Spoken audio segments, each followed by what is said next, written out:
الحمدللہ رب العالمین، بسم اللہ الرحمن الرحیم، صلی اللہ علی محمد صلی اللہ علیہ وآلہ وسلم۔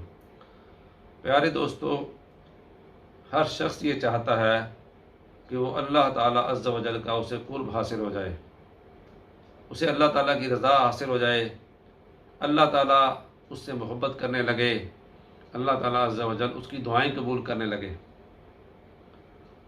تو ہم اس کے مختلف کتابیں پڑھتے رہتے ہیں، سوچتے رہتے ہیں اور دعائیں کرتے رہتے ہیں کہ اللہ تو ہمیں اپنے قرب تک پہنچا دے، ہمیں اپنے پسندیدہ بندوں میں شامل کر لے، ہم سے اپنے پسندیدہ بندوں والے کام لے لے۔ اور ذہن کلیئر نہیں ہوتا بعض اوقات کہ ہم کیا کریں کہ جس سے اللہ تعالیٰ عز و جل ہم سے راضی ہو جائے اور ہمیں اللہ تعالیٰ کا اور اس کے حبیب صلی اللہ علیہ وآلہ وسلم کا قرب حاصل ہو جائے۔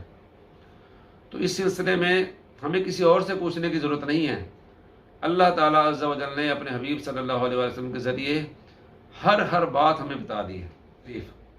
صحیح بخاری حدیث نمبر 6502 6502، اس میں یہی مضمون بیان کیا گیا ہے۔ یہ حدیث قدسی ہے۔ چنانچہ اللہ تعالیٰ عز و جل ارشاد فرماتا ہے کہ جو میرے کسی ولی سے دشمنی رکھے میرا اس کے ساتھ اعلان جنگ ہے۔ اب اس حدیث کے آگے یہ بتایا جا رہا ہے کہ ولی ہوتے کون لوگ ہیں۔ چنانچہ اس میں اللہ تعالیٰ نے ارشاد فرمایا کہ بندہ جن ذرائع سے میرا قرب حاصل کرتا ہے اس میں مجھے سب سے محبوب بات جس کے ذریعے میں اپنے بندے کو اپنا قرب عطا کرتا ہوں وہ فرائض ہیں، یعنی فرض عبادات اور فرائض جو اللہ تعالیٰ نے حضور اکرم صلی اللہ علیہ وآلہ وسلم کے ذریعے ان کی امت پر چیزیں فرض کی ہیں۔ یہ وہ چیزیں ہیں جو اللہ کا قرب حاصل کرنے کا سب سے بہترین طریقہ ہے۔ کیونکہ اللہ تعالیٰ نے ارشاد فرمایا ہے کہ مجھے سب سے محبوب ذریعہ جس کے ذریعے کوئی شخص میرا قرب حاصل کرتا ہے وہ فرائض ہیں، یعنی نماز، روزہ، حج، زکوٰۃ، حلال کھانا اور کسی مسلمان کو تکلیف نہ پہنچانا، یہ سب چیزیں ہم پر فرض ہیں۔ تو جو فرض چیزوں کے جو بھی شخص اللہ کا قرب حاصل کرنا چاہتا ہے تو اسے چاہیے کہ وہ فرائض کا اہتمام کرے، فرائض کی باقاعدگی کرے، فرائض سے غفلت نہ کرے، فرائض کو خوش دلی سے کرے، فرائض کو خشوع و خضوع سے کرے۔ جب نماز پڑھے تو اس سے اس کی محبت چھلکتی ہو، جس طرح آقا صلی اللہ علیہ وآلہ وسلم نے ارشاد فرمایا کہ نماز میری آنکھوں کی ٹھنڈک ہے۔ تو اسی طرح جب وہ زکوٰۃ دے تو دل میں تنگی محسوس نہ کرے، خوش دلی سے دے کہ یہ اللہ کے قرب حاصل کرنا کا بڑا ذریعہ ہے۔ اسی طرح وہ جب حج کرے، حج فرض ہو تو حج کر لے، اور جب زکوٰۃ فرض ہو زکوٰۃ، روزہ کا وقت آئے تو روزہ رکھ لے۔ تو یہ وہ ذرائع ہیں جس سے اللہ تعالیٰ سب سے زیادہ خوش ہوتا ہے کوئی بندہ اس کے ذریعے اس کا قرب حاصل کرے۔ اس کے بعد اللہ تعالیٰ عز و جل نے اسی حدیث پاک میں مزید ارشاد فرمایا کہ بندہ فرائض ادا کرنے کے بعد نوافل کے ذریعے میرا قرب اختیار کرتا رہتا ہے، اتنے نوافل ادا کرتا ہے، اتنی وہ زائد عبادت کرتا ہے کہ حتیٰ کہ میں اس سے محبت کرنے لگ جاتا ہوں۔ اللہ اکبر۔ ہم تو چاہ رہے ہیں کہ ہم اللہ سے محبت کریں، اور اللہ تعالیٰ نے ارشاد فرمایا کہ پہلے فرض پورے کرو پھر اس پہ زائد کرو، یعنی کہ اگر آپ نے نماز پڑھ لی ہے تو اس کے بعد نوافل ادا کریں، اس کے بعد ذکر اذکار کریں۔ اگر آپ نے زکوٰۃ دے دی ہے تو زکوٰۃ فرض ادا ہو گیا، اس کے بعد اب آپ خیرات کریں، اللہ کی بارگاہ میں نفلی صدقات کریں اور غریب لوگوں کی مدد کریں جو زکوٰۃ سے بڑھ کر ہو۔ اس کے بعد اگر آپ نے روزے رکھے ہیں تو روزے رکھ لیں، فرض روزے رکھنے کے بعد نفلی روزوں کا اہتمام کریں۔ تو جتنی بھی زائد عبادات ہیں وہ اس کو کریں۔ زائد عبادت جو ہوتی ہے وہ نفلی عبادت ہوتی ہے جو اللہ نے ہم پہ فرض نہیں کی ہوتی۔ مثلا ایک بار حج کرنا فرض ہے، اس کے بعد اگر آپ دوسرا حج کریں گے تو وہ نفلی حج ہے۔ اس کے بعد اگر آپ عمرے پہ عمرہ کریں گے تو وہ نفلی عمرہ ہوتا ہے، عمرہ جو ہوتا ہی نفلی ہے اہل سنت کے مطابق۔ تو عمرہ آپ نے کر لیا تو یہ نفلی عبادات ہیں۔ تو جتنا زیادہ آپ اس میں نفلی عبادات میں فرض ادا کرنے کے بعد نفلی عبادت میں بڑھتے جائیں گے تو اللہ عز و جل کا قرب حاصل ہوتا جائے گا، حتیٰ کہ اللہ عز و جل فرماتا ہے کہ میں اس سے محبت کرنے لگتا ہوں۔ جب اللہ تعالیٰ اس سے محبت کرنے لگتا ہے تو پھر اس کو کیا انعام ملتا ہے؟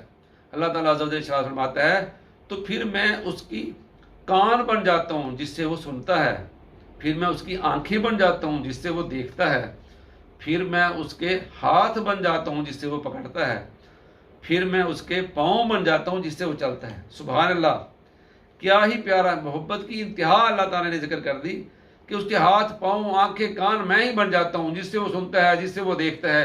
یہ کسی بھی شخص کی، کسی بھی انسان کی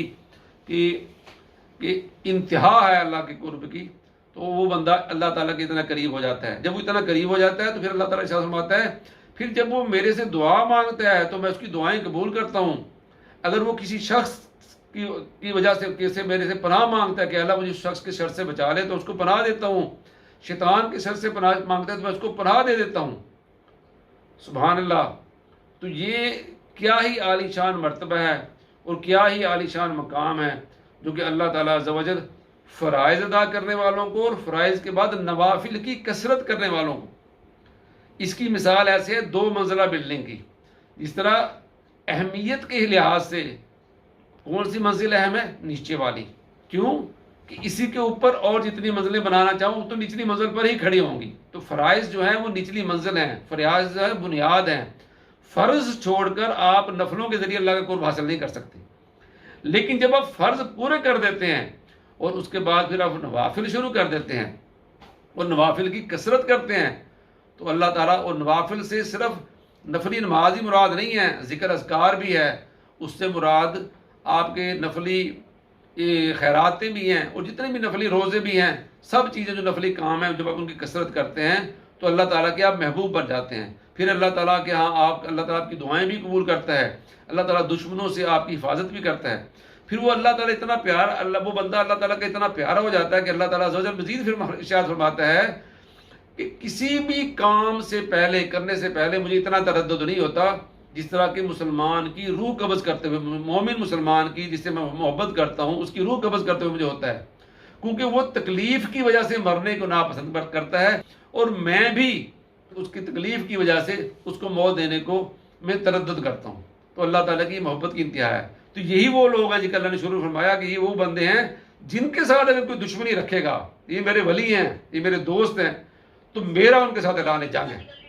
سبحان اللہ، یہ اللہ تعالیٰ کی شان ہے کہ انہیں ہم بندوں پر اتنا عظیم کرم فرمایا، اور اپنے آقا، اپنے حبیب صلی اللہ تعالیٰ علیہ وسلم، تو ہمارے آقا و مولا حضرت محمد صلی اللہ تعالیٰ علیہ وسلم کی زبان اقدس سے یہ حدیث قدسی صحیح بخاری کی صحیح ترین حدیث ہمیں عطا فرمائی، جس سے ہمیں پتہ لگ گیا کہ ہم اللہ تعالیٰ کا قرب کیسے حاصل کر سکتے ہیں، اور ہمیں کسی اور کی طرف اس کے بارے میں ڈھونڈنے کی، کوئی اور کتاب پڑھنے کی، کسی اور سے پوچھنے کی ضرورت نہیں ہے، کیونکہ اللہ عز و جل نے ہمیں خود بتا دیا ہے کہ ہم اللہ تعالیٰ کا قرب کیسے حاصل کرتے ہیں۔ اللہ تعالیٰ کی بارگاہ میں التجا ہے کہ اللہ تعالیٰ ہمیں ان سب چیزوں پر عمل کرنے کی توفیق دے، اپنے حبیب صلی اللہ تعالیٰ علیہ وسلم کی سنتوں پر عمل کرنے والا بنا دے۔ آمین ثم آمین بجاہ النبی الامین برحمتک یا ارحم الراحمین یا ارحم الراحمین یا ارحم الراحمین۔